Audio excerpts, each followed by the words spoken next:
Muito bem, vamos chamar a Carla Mendes, vamos chamar a redação do Notícias Agrícolas. Carla, muito boa tarde.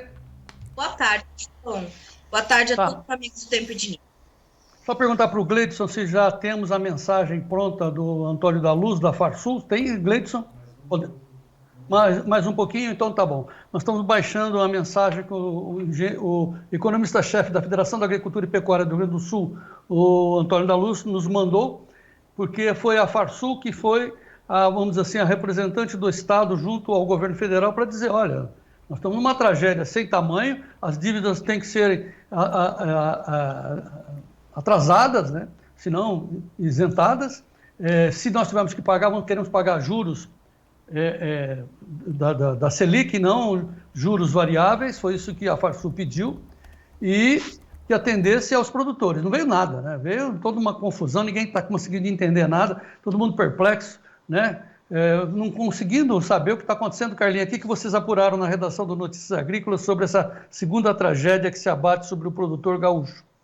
Essa consternação, né, João? A nota que foi assinada, esse posicionamento oficial da Farsul, que foi assinado ali pelo Gedeão, né, o Gedeão Silveira Pereira, que é o presidente da Farsul, que é um homem que está também desde o dia número 1 dessa tragédia, ele tem feito o possível e o impossível para atender a todos.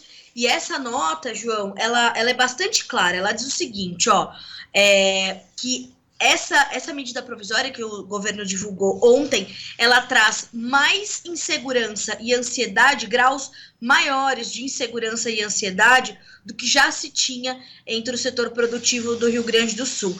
E ele diz assim, ó, João, eu achei essa parte bastante importante, em que pese necessitaremos dos decretos para entender a distância até a concretização de nossas propostas. O texto publicado, pelo que parece ser carregado de excessiva burocracia, envolvendo inclusive a necessidade de validação de laudos por conselhos que ainda nem mesmo existem, somados à falta de equalização para as operações originalmente contratadas com recursos livres, realidade majoritária aos demais produtores, atrasa ainda mais o fim dos efeitos da calamidade vivida pelo campo, já que a solução de pontos como estes dependem não dos decretos futuros, mas sim até mesmo de novas medidas provisórias ou projetos de lei. Sim. E a nota, João, traz a mesma coisa que nós falamos ontem sobre a inviabilidade da próxima safra, da safra 2024-25, que poderia ser cultivada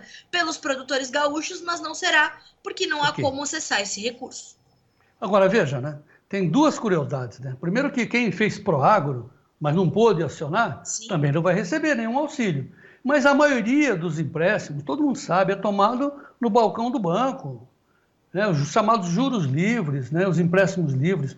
Esses também, como é que vão fazer? Está tudo vencendo. Bom, chegou agora então a mensagem do Antônio da Luz, o economista-chefe da Farsul. Vamos ouvir, Carlinhos. Olá, João Batista, olá a todos os amigos do canal Tempo e Dinheiro. Eu sei rapidamente de uma reunião que estamos tendo aqui na Farsul com os agentes financeiros, com os bancos e as cooperativas de crédito, para melhor ler esta medida provisória e entender como é que eles vão operacionalizar tudo isso. Afinal de contas, os operadores são os bancos e cooperativas de crédito, e nós vamos fazer uma série de propostas de emendas nessa medida provisória. Então essa reunião era muito importante, vim aqui só porque realmente atender o Tempo e Dinheiro é uma obrigação nossa. Afinal de contas, tu é um grande jornalista do nosso país e tem uma audiência qualificadíssima. Então vamos lá, qual é a nossa análise da medida provisória? Primeiro ponto, crítico. Vou começar com uma coisa boa. Bom, temos algo, nós não tínhamos nada. Agora temos algo para se trabalhar. Agora, quais são os pontos ruins dessa medida provisória? Ponto número 1, deixou de fora as estiagens de 2022 e 2023. Não, mas como assim? Sim, deixou de fora 2022 e 2023. Ficou apenas a parte das enchentes, inundações, etc., excesso de chuvas de abril e maio de 2024. Nós achamos que isso é um absurdo, porque o que nós estamos vivendo é um período de eventos climáticos extremos, aonde começou com um super laninha, foi por um super El Ninho. Tivemos duas grandes estiagens em 22 e 23 consecutivamente, mais o 2024 com excesso de chuvas.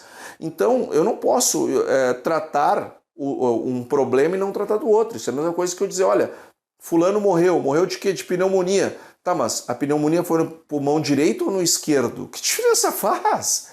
O fato é que ele morreu. Então, não interessa qual foi o lado do pulmão. Aqui é a mesma coisa. Interessa se ele perdeu por estiagem ou por excesso de chuva. Interessa que ele perdeu. Então, o volume, o montante de endividamento de 2022 e 2023 que foram prorrogados, só a parcela que vence esse ano que entra, o resto não entra. Então, esse é um ponto que nós achamos, estamos absolutamente contrários e vamos trabalhar para mexer nisso com as emendas parlamentares. Segundo ponto, recursos livres ficaram de fora. Então, aquele produtor que tomou um crédito com recurso livre vai ficar de fora da subvenção. Ele não vai poder ser subvencionado. Eventualmente, depois, com os decretos, nós vamos entender melhor como é que vai funcionar o parcelamento.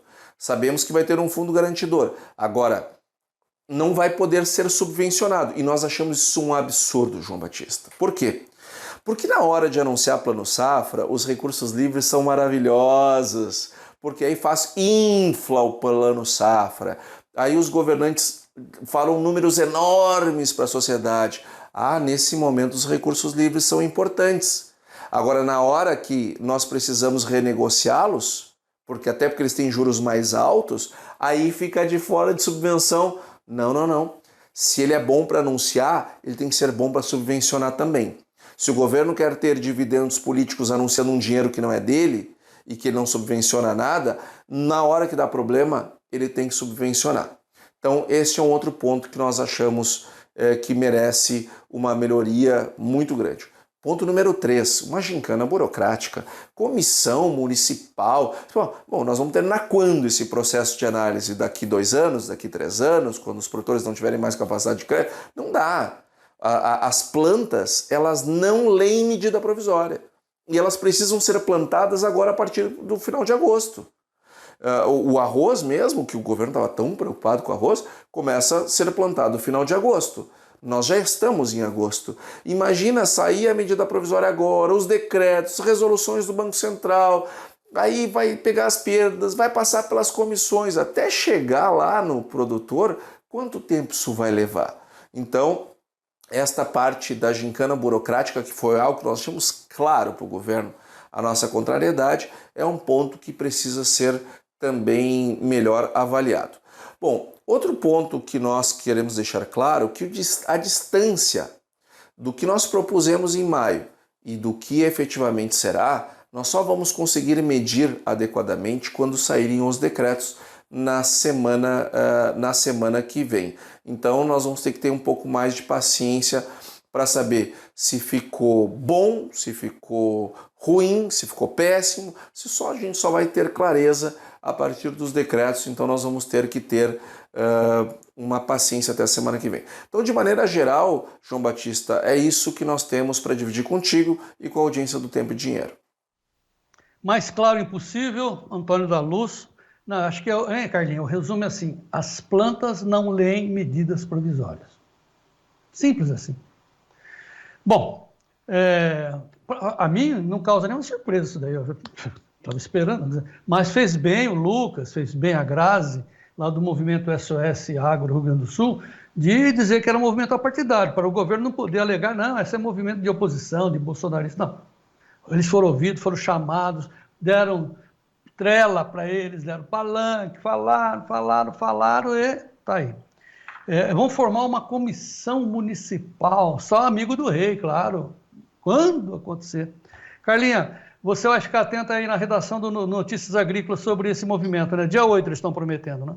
Eu vou, João, porque a gente não pode permitir que eles passem por essa gincana burocrática, como falou o Antônio da Luz.